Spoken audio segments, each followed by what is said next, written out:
നമസ്കാരം, press live ന്യൂസിലേക്ക് സ്വാഗതം.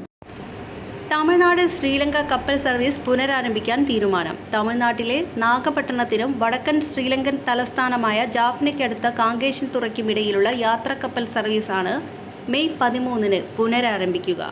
13 നാഗപട്ടണം തുറമുഖത്ത് നിന്നാണ് കപ്പൽ പുറപ്പെടുക. ഇതിനു മുന്നോടിയായി മെയ് 10 കപ്പൽ നാഗപട്ടണം തുറമുഖത്ത് നങ്കൂരമിടും. കഴിഞ്ഞ വർഷം ഒക്ടോബർ 14 നാഗപട്ടണം തുറമുഖത്ത് നിന്നാണ് സർവീസ് തുടങ്ങിയത്. പ്രധാനമന്ത്രി നരേന്ദ്രമോദി ഡൽഹിയിൽ നിന്ന് വീഡിയോ കോൺഫറൻസിലൂടെയാണ് ഉദ്ഘാടനം ചെയ്തത്. എന്നാൽ പിന്നീടുണ്ടായ കനത്ത മഴയെ തുടർന്ന് ഒക്ടോബർ 20 സർവീസ് നിർത്തി. അന്തമാനിൽ നിർമ്മിച്ച ശിവഗംഗ കപ്പലാണ് സർവീസിനായി ഉപയോഗപ്പെടുത്തുക. താഴത്തെ ഡെക്കിൽ 133 സീറ്റും മുകളിലത്തെ ഡെക്കിൽ 25 സീറ്റും ഉണ്ടാകും. നാഗപട്ടണത്ത് നിന്ന് കാങ്കേശൻ തുറയിലേക്കുള്ള 60 നോട്ടിക്കൽ മൈൽ താണ്ടാൻ ഏകദേശം 3.5 മണിക്കൂർ സമയമെടുക്കും. ഇരു രാജ്യങ്ങളിലെയും ജനങ്ങൾക്ക് കുറഞ്ഞ ചെലവിൽ യാത്ര ചെയ്യാനും ചരിത്രപരമായ ബന്ധം അടുത്തറിയാനും കപ്പൽ സർവീസ് അവസരമൊരുക്കും. 5000 രൂപ മുതൽ 7000 രൂപ വരെയായിരിക്കും നിരക്ക്. പുറമെ GSTയും നൽകണം.